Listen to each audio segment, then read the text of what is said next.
opportunities. And so in Ireland's case, we have Government of Ireland scholarships that people can apply for. And we also have research scholarships that are a little bit.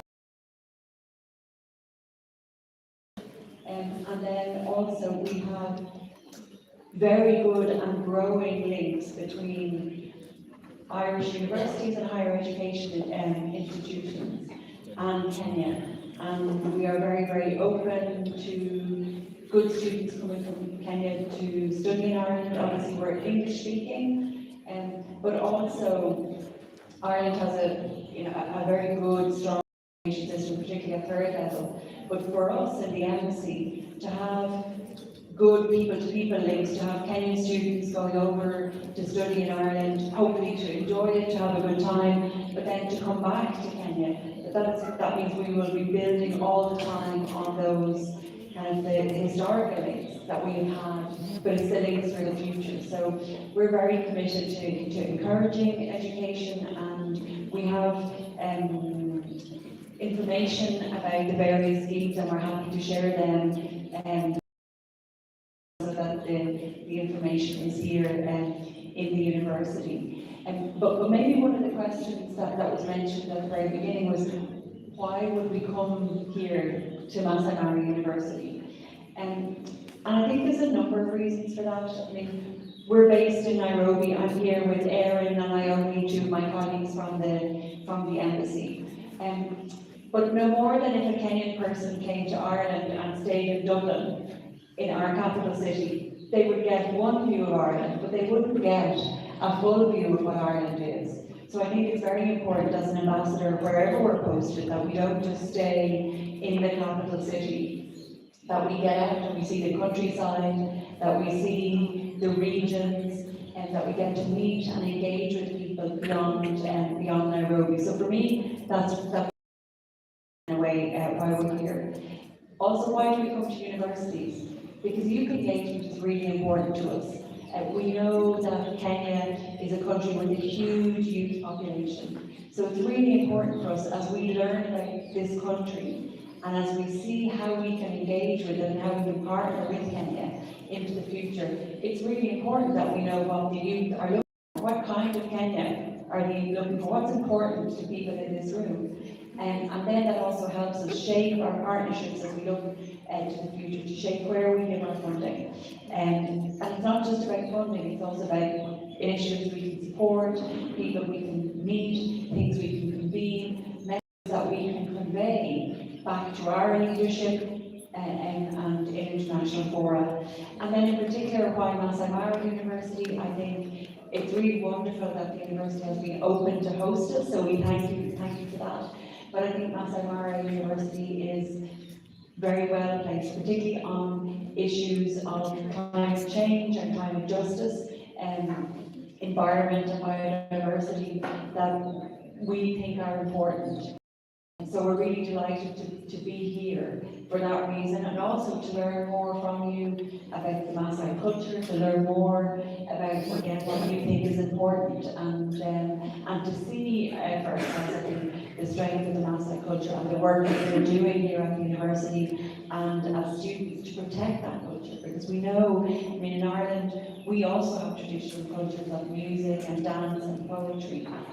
And it's not easy to protect them. Our language has gone from where the whole country spoke Irish to now there is only small pockets on the western seaboard maybe where people speak Irish as their everyday language. So we know in a globalised world, globalisation is great and it's healthy and it gives lots of opportunities, but it also makes it difficult for traditional elements of our culture to survive. So I think it's really interesting to hear more from you about what you're doing on that. So I think that to me is why we're here, and some information maybe about the educational opportunities that Ireland has.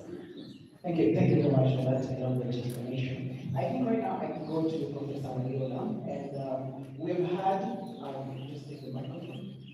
So we have had, and we know that one of the major experiences that someone has when they are shifting to another country to go and study, there's a lot of culture interaction. How important is this cultural and education interaction for the students here at Maasai Mara University with opportunities like this in being presented by such partners?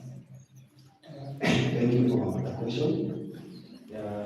If I got you right, you are talking about the experience now and how it opens our eyes and gives orientation to our maybe ambition and desire to go out there. Yes, the basic importance for the students for this kind of experience. Very important. Maybe I'll go back to the film first because I come from literature and we speak with texts. So I look at the film text first of all. So such an experience, like you see, the film was really a wide space of history, of politics, of culture, of gender, of everything, all in one package. The film alone was so much that opens our eyes, our students here, to what, for example, a woman can achieve. Like you saw, the heroine in the film was a woman, and she was fighting a world that is balanced in environment and social, politics, and everything, and she ends up succeeding. She moves around from Ireland, the US, wherever. So I would say the film alone really is a kind of a metaphor of the journeys that our students here can take and kind. We talked about the culture and our university here is unique in the sense that maybe the only university in Kenya which is right inside what we call the natural setting, environment, wildlife, and what have you. And you see our guests have come here and also talk like that. So I think we can take advantage as a university and the students here that much as we have the physical environment, also the social environment, and that there's this idea of the margins, living with margins in terms of the cultural orientation and society and all that, that we can take advantage of the interest in this region, the Maasai land, the culture, and our 5 acres. We take advantage of that and see if we can, with our help, and as promised, we can move. Yeah, that's all I can say. Thank you. Thank you very much, Professor. I believe we can now speak to the Deputy Ambassador of the European Union, Mr. Ockett. So, with these kind of programs that we have had that has been going to 6 different universities, this is the 7th one, I believe there's so much as Her Excellency, Madam Kachona has mentioned. Is there a way that we're measuring this impact, or how deep can we know the heart has gone to the people who are seeing this kind of film, seeing this kind of exposure, and are having the chance to learn more about the opportunities we have outside Kenya and into the continent? Thank you very much. You have very difficult questions to answer. But before I think I get into some of the speaking, I first of all would really like to thank my colleagues from the Irish Embassy for bringing this film to us. So for me, it was the first time that I watched it. And for me personally, it was a very touching movie that covered really a wide range of subjects that seem to resonate, I think, with you. Questions about equality, about justice, the social issues, questions about everything is possible, actually. I think that's that comes out of this film, that if you put your mind to certain things, there are no borders. The other important issue that you have been doing today, and you say, well, actually, I was at the university and there was, you have been doing today, and you say, well, actually, I was at the university and there was a film, and they ask you, what was it about? What did you get out of it? I would be extremely interested to hear what is it that this, I would be extremely interested to hear what is it that this film is making you. From the film, you've watched the film, so maybe you can tell us, what have you gotten out of it?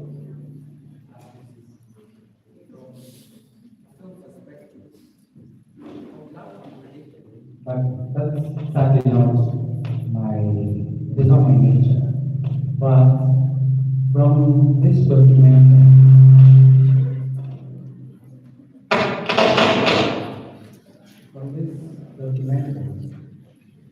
is so much to gain. And I just don't think from a woman's perspective, because this documentary is mostly based on women empowerment. I also mean the other genders are going to think because this is a woman who challenges authority, and it is not mostly common that he gets to challenge authority, but it is very key and it is very difficult and we must learn to challenge authority. Some of the things that I came to learn by interacting upper class people is that they're usually taught to challenge authority. They're usually taught to challenge authority. Don't just blindly take what you're told. See, it's very key to also like put those people in check. Right? It doesn't seem like, oh, they're too big, they're just hard to find and touch. Like, no, just do it. Definitely and absolutely challenge authority. I also have learned that it is definitely good to stand up on business. To not have a film to be impactful and to have a very rich message, or for it to be relatable. The characters must have human traits. And from here we see Miss Robinson has the motherly affection. She has the concern for famished and malnourished children. She also has concern for married women. And the main reason why you connect with her is from a point of empathy. And empathy is like one of the key things that a film must convey for it to be relatable. Also, apart from having a climate and environment, what is the word? I'm looking for the word. It's flew out the window. But yes, activist, thank you. She's also a very fun character. Honestly, if I was to meet Mrs. Robinson, I think I would love her because she's very, I don't like predictable.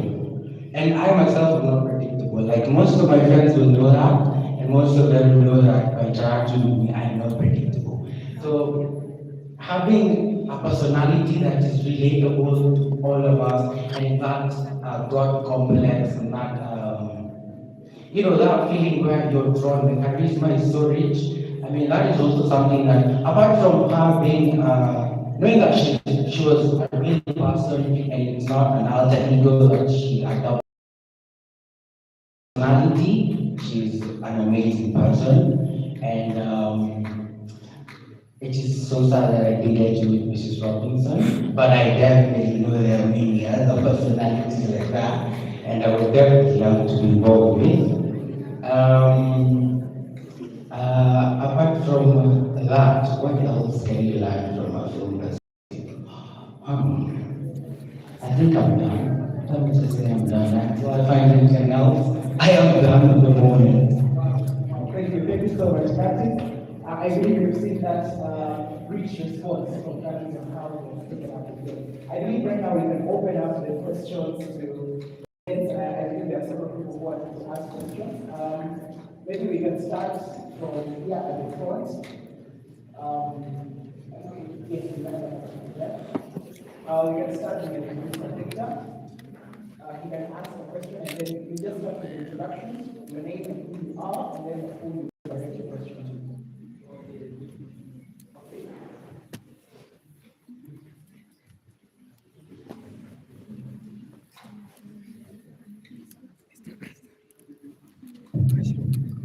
Okay, thank you very much, Vincent. My name is Victor Mwema. I'm the University Student President. I would like to thank you all for the Maasai University as one of the best universities in Kenya. And before I ask my question, I would like to say what I've learned from the field. I've learned that in everything that you do, you must be determined and focused.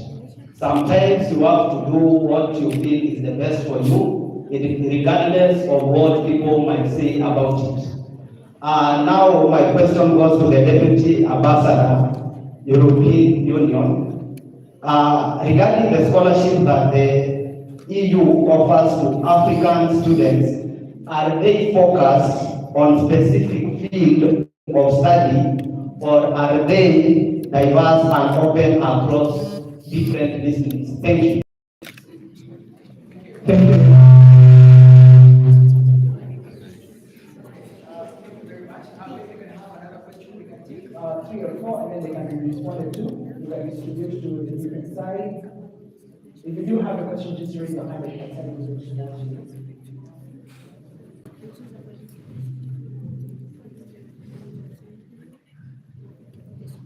Thank you very much for this opportunity and also that wonderful film that we saw.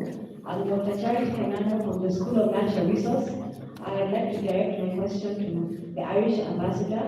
What is the current status of climate justice in Ireland and also gender empowerment? Thank you. Thank you, Dr. Charity. We can take another question.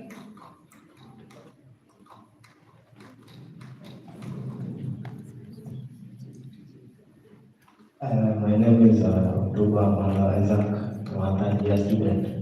My questions goes directly to the ambassador for Ireland. As a tourism student, I understand that Ireland is one of the best in cultural tourism. So what lessons can Kenya acquire so that what we call do the cultural tourism participation? Then one thing that I learned from the film is that it focuses mainly on the women, but when it comes to men, we always are the top. Then the last thing, madam, I heard you tell us that this is the first time you came to Narok. So it means that you have never been in Maasai Mara game exam. So I'm requesting that if you allow me to organize for a game drive, so I can take you there and let them Thank you very much, for that question and for the offer that you have given. I believe we can take 2 more questions and then we can take 2 more questions. If you just have a question, you can say that. Let him give that. Good morning, everyone. I'm Yambo from the School of Arts Education. My question to the Irish ambassador. There has been conflict between an uproar between the culture, that is Maasai culture, and something called carbon credits, that is about the climate change thing, about people being exploited, about these flocker funds and the carbon credits. What is your take about the carbon credit? Because it is a very big issue affecting our country and my culture, I think. Thank you, Brian. I believe that's it. Can come back to the points. Then you can take. I've seen 2 hands, one from this gentleman and from the lady with red. I also think for gender balance, you can have the ladies also asking questions. Okay, we can start with the lady here. My name is Ivy Cheruto. I'm a student in education, arts, taking English literature. I have a question on gender to Madam Ambassador.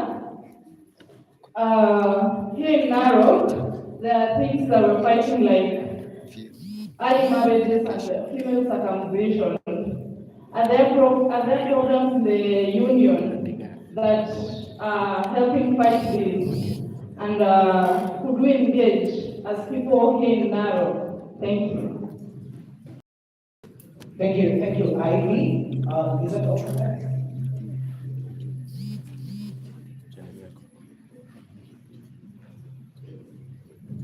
Good afternoon, everyone. My name is Peggy Dasiga. I'm a third-year student pursuing communication and public relations.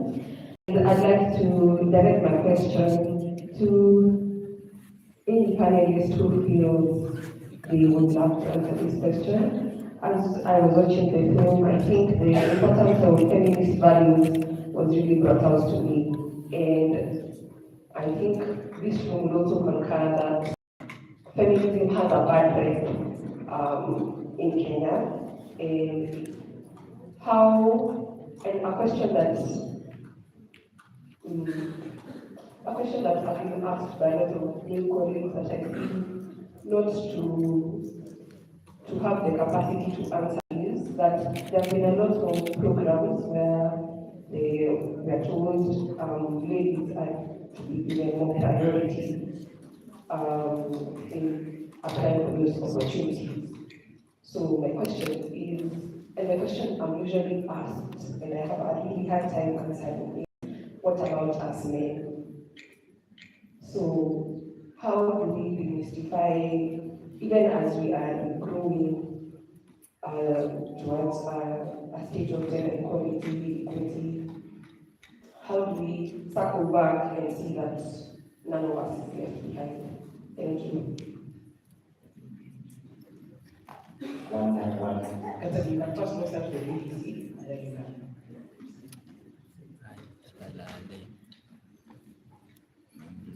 Thank you very much. My question is to the ambassador and the EU. Do you have organized scholarships which are annual, like the French government scholarships? The French government has scholarships that sent to universities for self-development, and sometimes to be distributed to the students who are in unique fields. Do you have such from your embassy? Thank you. Thank you, Professor Mbulu.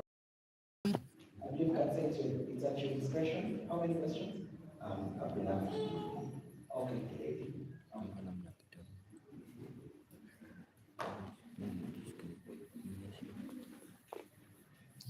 I'm Vivian Anyango. So my question is, women voices are often in decision making platforms. What specific AU government initiatives are working to change this in Africa? Thank you. Thank you so much. I believe we can first of all start respond to those ones. There has been a great distribution, especially on the part of scholarships and then the education towards the outside world. And the question, I believe we can start from Deputy Ambassador. You can respond to, I think you have several ones. There is one that you've been asked by the BBC and the one that you were asked by the students president about focus on specific fields. Could we get one?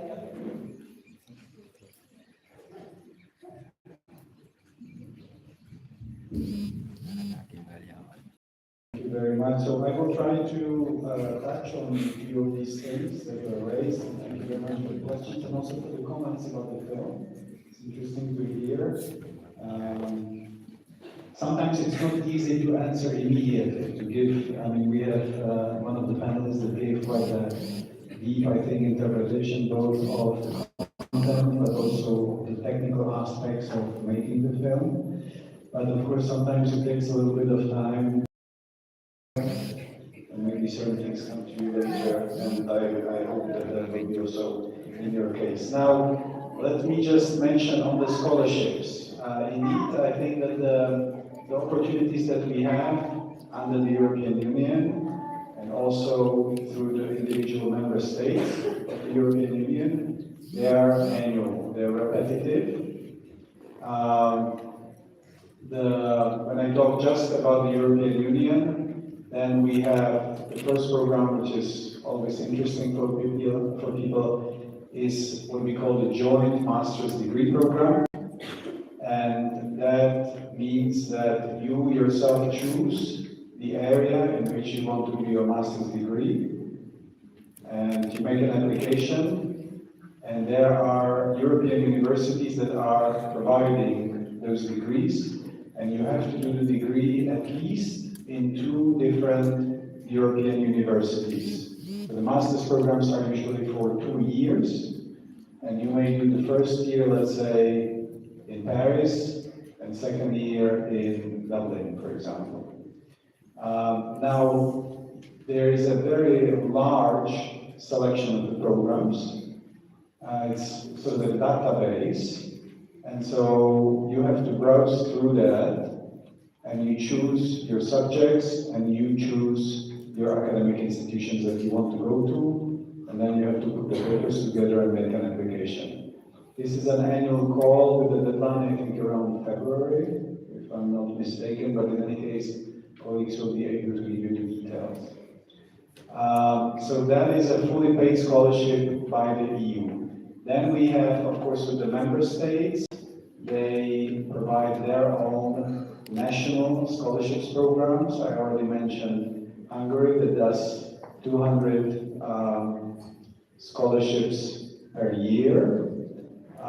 They have a different type of selection. I think they're going through the government, whereas in our case, it's an independent panel that looks at all the applications that come in, and then they make a decision, and we provide the funding.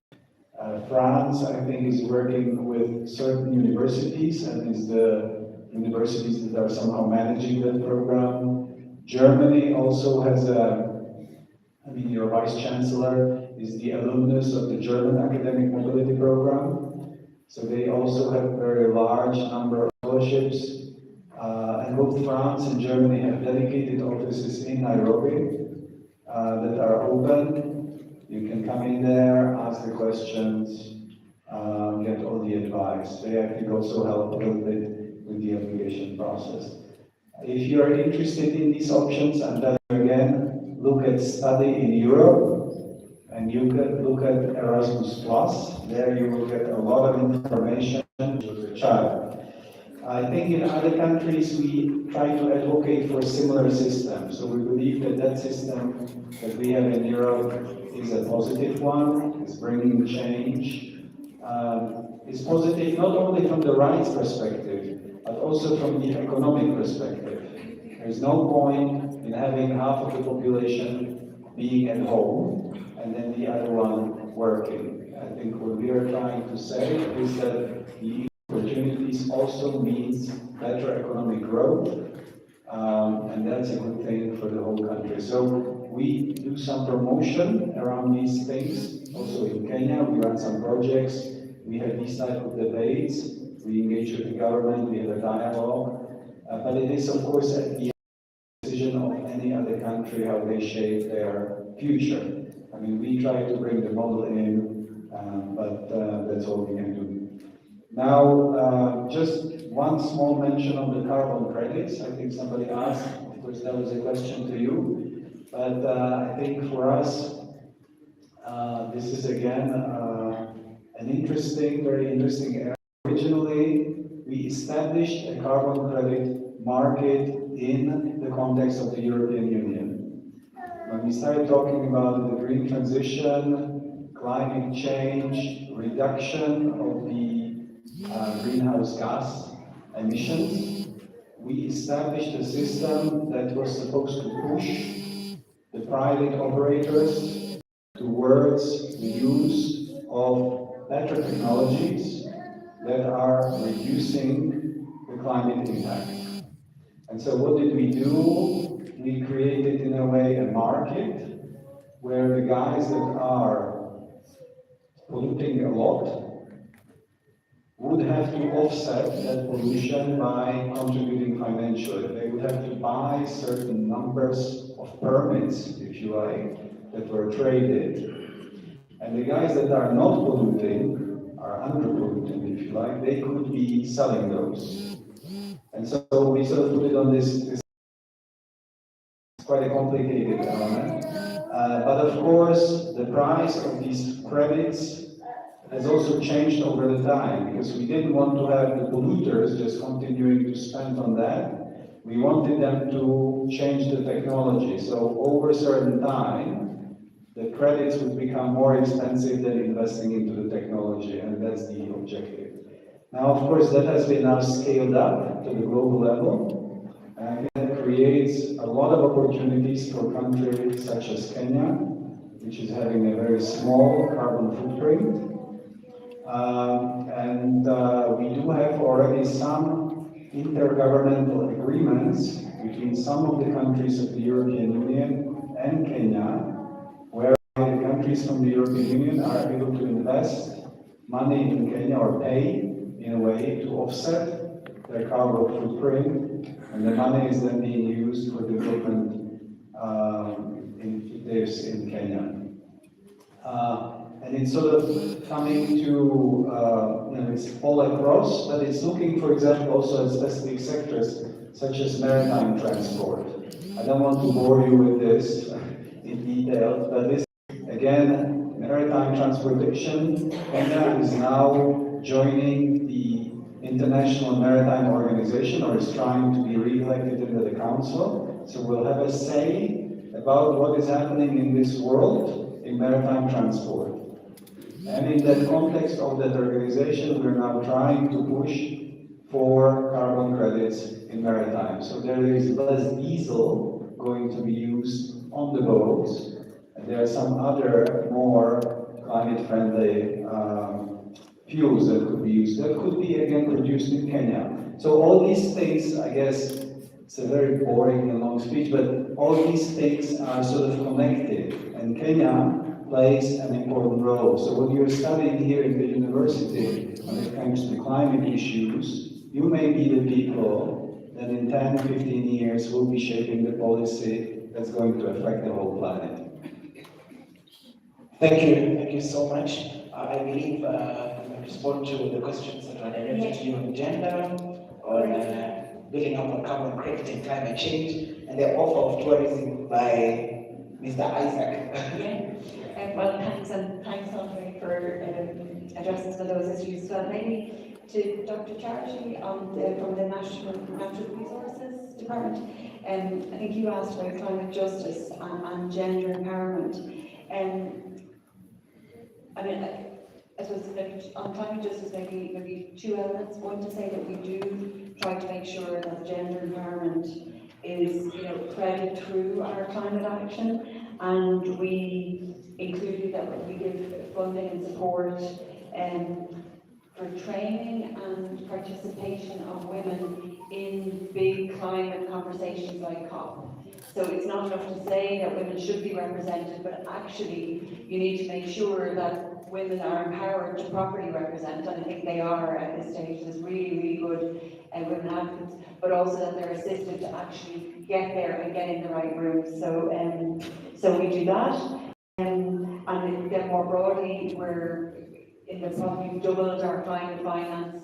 Our government have a real commitment to that issue. But maybe just to say a word as well about climate action in Ireland, because I think for all of us and for government and officials everywhere, as we try and look at climate action and what can be done, there will always be tensions and there will always be balance that need to be found. So in the Irish context, drought isn't an issue for us in Ireland, really. But say, for climate justice, for us, we have farmers who are saying we have to be allowed to use fertilizers. And on the other hand, we're trying to say, well, to protect the climate, we have to use less nitrates. Or Ireland is famous for its also its livestock and its cows and its dairy herd. And we have grass-fed dairy herd. And we have lots of dairy farmers. But now we're saying to people, for climate reasons, because of the methane that these dairy herds give off, we need to reduce the national herd. But that means there are individual farmers then whose livelihoods they say are being threatened. So we have to find a balance wherever we are. The balance and the issues, the specific issues will be slightly different for every country or every region. But these are all things, so in terms of Ireland can't just talk about what it's doing on climate justice abroad. We have to find our own way, we have to navigate our own way on climate justice as well. And then maybe just on gender empowerment in Ireland, generally I think like many countries that have been traditionally conservative, we are on a journey and we're still on a journey. So we can point to Mary Robinson that we've had a female president, but actually in the Irish system, our political system is not the exact same as Kenya's. So the president isn't the most powerful figure. The president is the head of state, but they're not the head of government. So our Taoiseach, or our Prime Minister, is a more powerful political figure. We still have never had a female Prime Minister. We have never had a female Minister for Finance. We've never had a female Minister for Foreign Affairs. But these things are changing. The more women we can get into politics, to be candidates, to be elected, then the chances of women, getting to these higher offices is increased all the time. But we have had women ministers for justice, in other key roles. But even I think but we have to work on it. And in Ireland's case, what we tried to do, I think what the research showed was that when women were on the ballot, they were elected in the same, they had as good a chance as men. But the problem was getting women on the ballot. So we have a law in Ireland now that in order to access government campaign finance, a party has to have 30% of its candidates have to be female. And that has worked really well because we've got all these new female candidates coming through who are just as good as the men, but just they didn't have the chance. So it gives people the power to choose then. If there are female candidates and male candidates, 50-50. If there's only male candidates or only female candidates, then it will be a little bit skewed. So it's a journey that I know, say, in our own department. I'm almost 25 years in the Irish Department of Foreign Affairs now. And when I joined the department, there were very, very few female heads of divisions, very few female ambassadors. Now this year, for the first time, we are 50% female ambassadors and 50% heads of division at headquarters.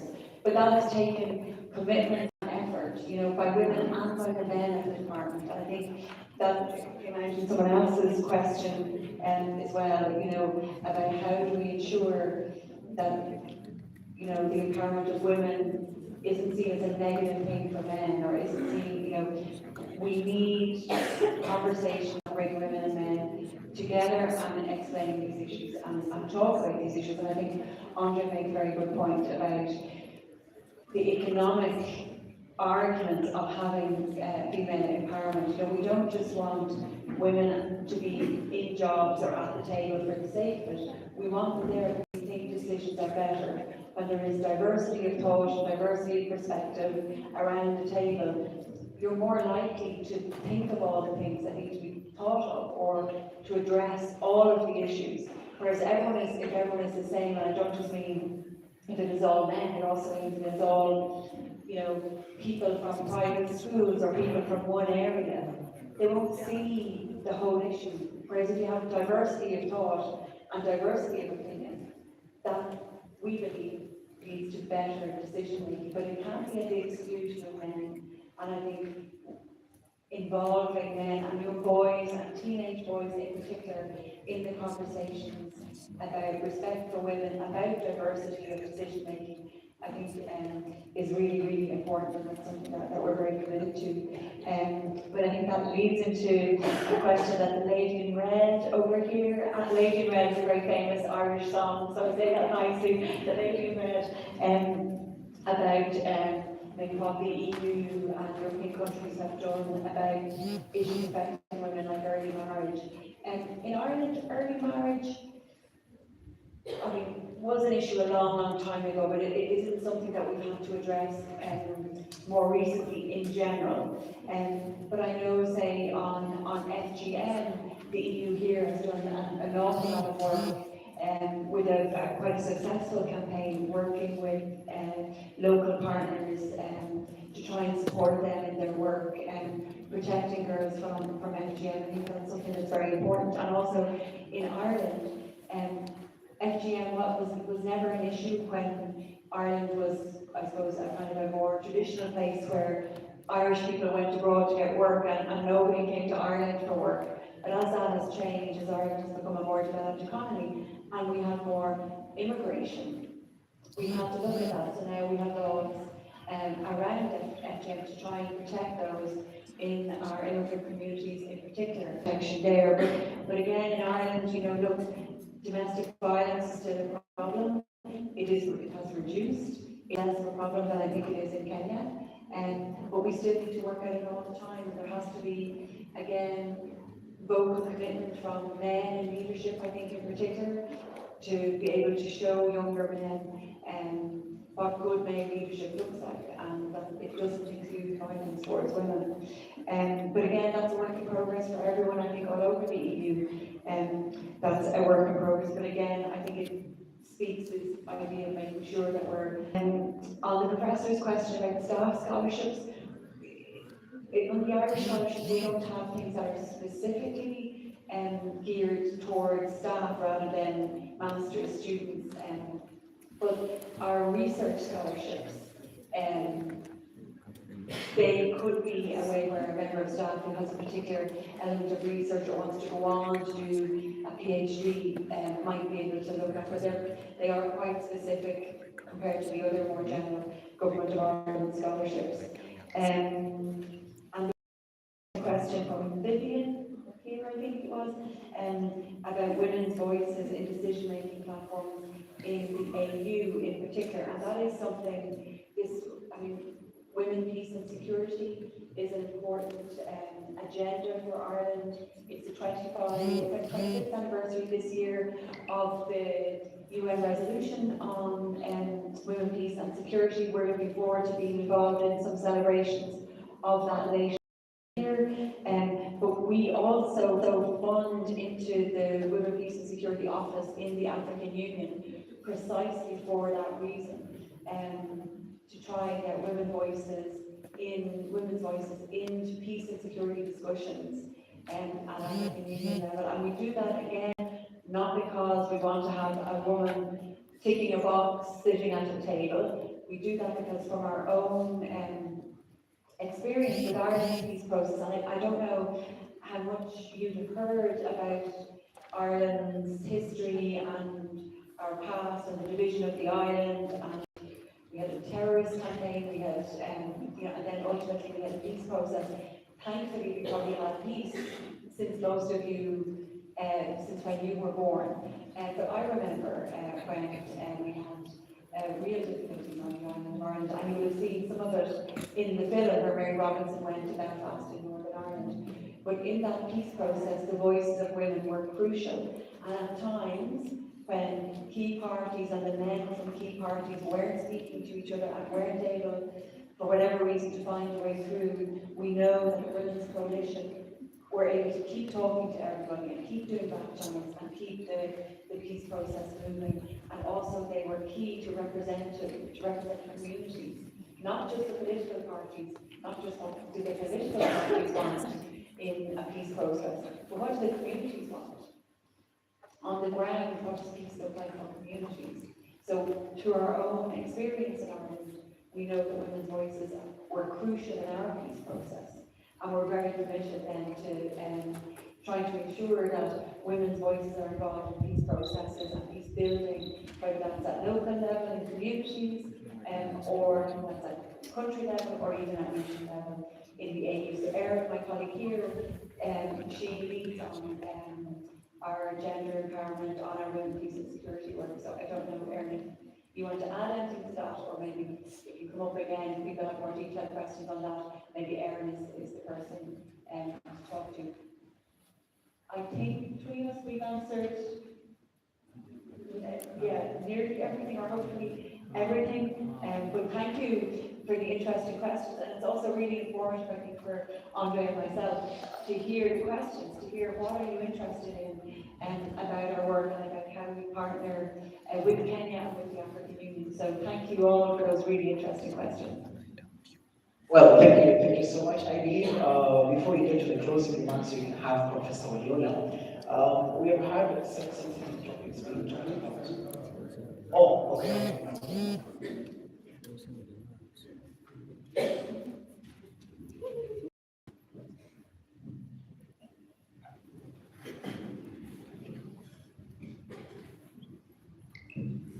I just want to appreciate Your Excellencies and the team that really gave us this platform.